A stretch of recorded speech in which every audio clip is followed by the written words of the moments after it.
아니 근데 공천원금이 당내 문제이기 때문에 이걸 당에서 3개월 징계까지 내렸던 사안이잖아요. 근데 이거 반영 안 했다는 것도 웃기고 당내 문제라고 하면서 이걸 그냥 치부하고 넘어가면은 민주당 안에 돈 봉투 줬다고 하는 건 당내 문제 아닌가? 그래서 아니, 저도 이거는 오개티라고 봐요. 다 오개티가 티가 많아요. 아니 근데 어쨌든 짧게 국민의힘 공천 이야기도 네. 해보도록 하겠습니다. 국민의힘이 그동안 잡음이 없으나 이제 고차 방정식이 나오면은 슬슬 나오기 시작할 거다라고 두 분 말씀 주셨는데 역시나 이제 조금씩 이야기가 나오기 시작합니다.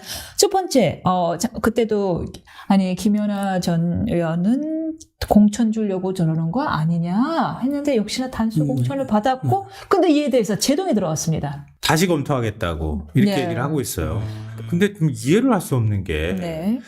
물론 이제 김연아 의원 문제를 아마 문제 제기를 상대 경쟁 후보나 이런 데 문제 제기를 했던 것 같아요. 단수 공천 받은 것에 대해서 반발을 하기 그렇겠죠. 시작했을 거 아니에요. 당내 경쟁자가요. 왜냐하면 그러니까 시의원이나 이런 사람들한테 뭐 좀 활동비 쪽으로 해가지고 좀 위원회 운영 그러니까 지역 사무실 운영비나 네. 이런 명목으로 4천 몇백만 원을 받았다는 거잖아요. 네. 그 녹취록까지 다 나오고 다 네. 공개됐던 거 아니에요? 네. 이게 일종의 이제 공천을 대가로 해서 돈을 받은 거나 마찬가지 아니냐. 공천원금 받은 거라는 과거 구태잖아요. 어찌 보면. 네. 그게 나와가지고 지금 수사를 받고 있는 중이에요. 그런데 단수 공천을 준 거예요. 그러니까 상대 경쟁 후보 입장에서 이게 납득이 가겠습니까? 네. 그러니까 이의 신청을 처음에 했는데 그때는 또 무시했어요. 무시하다가 다시 이번에 또 문제 제기를 하고 또 시끄러워지니까 다시 한번 심사를 하겠다 이렇게 얘기를 했는데 제가 볼 땐 이 얘기했다는 얘기는 이거 단수 공천 가기 쉽지 않겠다 이런 생각이 좀 들거든요. 예, 제가 보니까 더 웃기는 건 뭐냐면은 그러면은 왜 단수 공천을 주려고 했느냐. 설명을 어떻게 했냐면은 이철규 공관위원이 이렇게 설명했어요. 당내 문제다. 그리고 아직 확인이 다 되지도 않았다. 이렇게 표현했어요. 아니 근데 공천원금이 당내 문제이기 때문에 이걸 당에서 3개월 징계까지 내렸던 사안이잖아요.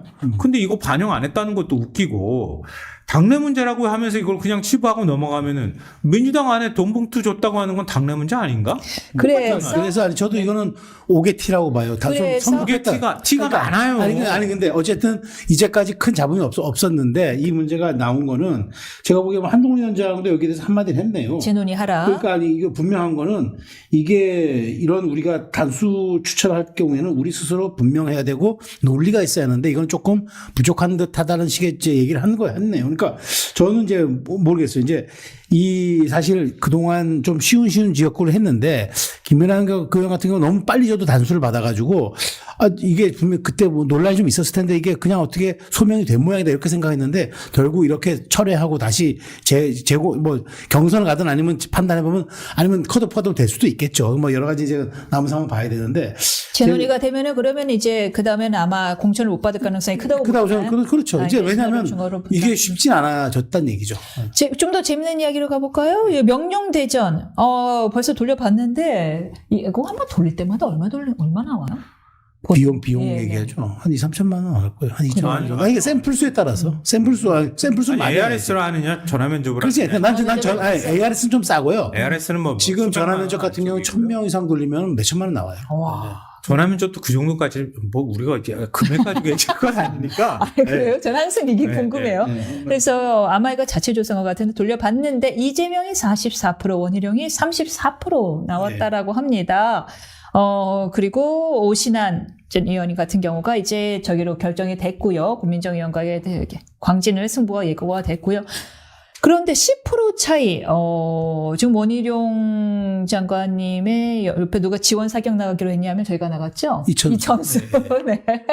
뭐 이천수 효과가 나타나나? 어떻게 효과가 있을 거라고 보십니까? 있죠. 아니, 이제 이분이 이제 네. 이를테면은 이제 이천수라는 사람이 이제 뭐 국민의힘의 전통적 지지고 뭐 말하자면 이제 뭐 아주 뭐 강성 지지층이었다 이러면 이제 좀 문제가 달라지는데 네. 이분이 지난번에 송영길 그 의원 선거운동도 굉장히 많이 했더라고요. 그러니까 본인은 이제 인천 거기서 연고가 있고 그다음에 개성이 인천.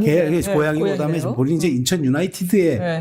그 무슨 전력 강화 뭐 실장인가를 했잖아요. 그러다 보니까 연고팀의 주요 보직이었고 그러다 보니까 축구가 또 이제 뭐 인천시장이 그러니까 구단의 영향력도 좀 행사하고 이러니까 뭐 도와줬겠죠. 근데 이게 아마 거슬러 가는 것 같아요. 옛날 제주도로. 그러니까 제주도에 이제 그 제주여고라는 이제 학교가 축구부가 없어져 가지고 이제 그 안타까워가지고 이천수가 갔는데 그때 제주도지사였던 이제 원희룡 그때 지사가 이런저런 축구 얘기하면서 가까워졌다. 근데 어쨌든 이천수라는 사람에 대해서 우리나라 국민이 호불호가 있을지언정 셀럽이잖아요. 그래서 그 10%의 격차를 이천수 효과로 덮을만 합니까? 저는 일단 덮기보다는 그러니까 제가 궁금한 건 사실은 추격자잖아요. 추격자니까. 그러니까 10%의 격차 어떻게 줄어들 거로 보냐가 사실은 제 줄어들죠. 취지였습니다. 줄어들죠. 저는 네. 후발주자잖아요. 네. 이재명 대표는 거기에 원래 지금 지역구 주인 아닙니까? 네. 근데 원희룡 장관 심지어 연고 대선 주자. 그렇죠. 연고도 없는 사람이 가가지고 지금 첫 출마한 거 아니에요. 그렇다면 지금은 추격자의 입장이니까 당연히 덜 나오죠. 근데 네. 이런저런 요인들 그다음에 더 중요한 거는 저는 윤영선 당협위원장이 네. 지지 선언하고 모든 걸 돕겠다고 했잖아요. 그거 큰 거예요. 아. 그러면 저는 이게 오늘 그래서 세 명이서 의사 출신 말씀. 의사 출신 예. 전 당협위원장 네. 후보. 그래서 이제 오늘 세 명이 만세삼창하는 그 사진이 오늘 온라인을 뜨겁게 달궜다는 게 그걸 방증한다고 저는 봅니다. 그렇군요. 어떻게 보시나요? 그 격차. 사실은 근데 뭐 진행자의 표정으로 다 말했기 때문에 제가 굳이 뭐 말 안 붙여도 될 것 같아요. 네, 그렇군요. 일단 아니요. 이것을 우리는 저 모함이라고 강변에 대해서 근데 하나 궁금한 거 우리 유튜브는 네. 여론조사 발표하면 그 중앙선거관리위원회 여론조사 홈페이지 들어가 보면 그런 얘기 안 해도 되나요? 유튜브는 안 해도 돼요. 안 해도 돼요? 그래서 하도 노이로제가 걸려가지고 진짜 제가 무슨 잘못 방송에 걸리면 나가면은 진짜 이런 얘기 못 하잖아요. 진행자가 조금 전에 좀 최수영 그 뭐 평론가 한 얘기 이거 이렇다고 꼭 하길래 제가 그 정식 방송을 너무 오랫동안 안 해서 잘 모르니까 유튜브만 해서 뭐. 유튜브는 그렇게 규정하기는 좀 어렵고요. 근데 지금 말씀하셨던 것처럼 말도 안 되는 논리로 지금 얘기하신 거 아니에요? 이천수 효과가 10% 나올 거라. 아니 그거보다는 윤영선 효과가 더 클 거라고. 이천수 효과도 분명히 작용할 거지만 네. 윤영선 후보의 그 말하자면은 돕겠다고 하는 그 지지 선언이 더 클 거라고는 봐요. 근데 말씀의 길이를 비중으로 따지자면 한 8대 2로 보시는 것 같아요. 굳이 자꾸 그렇게 수치로 하실래요? 자꾸. 근데 저는 맨 처음부터 얘기했지만 안 되는 게임이에요. 그러니까 이재명 대표가 그냥 자리를 비워주거나 아니면 애초에 얘기하는 것처럼 지금 계속 불출마 압박이 이어지고 있는 거잖아요. 네. 자기를 희생하라고 해서 불출마하라는 얘기를 하고 있는 건데 그것도 어찌 생각하면 말도 안 되는 논리예요. 그러니까 예를 들면 이해찬 대표 같이 한 5선쯤 했는데 당대표를 맡았어요. 그럼 총선을 이제 지휘해야 되는 입장이라고 하면 5선쯤 했으니까 이제 할 만큼 다 사실은 했거든요. 그럼 내가 그냥 불출마하고 공정하게 경선 관리할게. 이렇게 선언할 수 있는데 이재명 대표는 겨우 보궐로 지금 초선이에요. 반쪽짜리 초선이야. 0.5선이죠. 0.5선짜리 초선한테 불출마하시오. 이렇게 얘기해버리는 건 너무 잔인하지 않아요? 알겠습니다.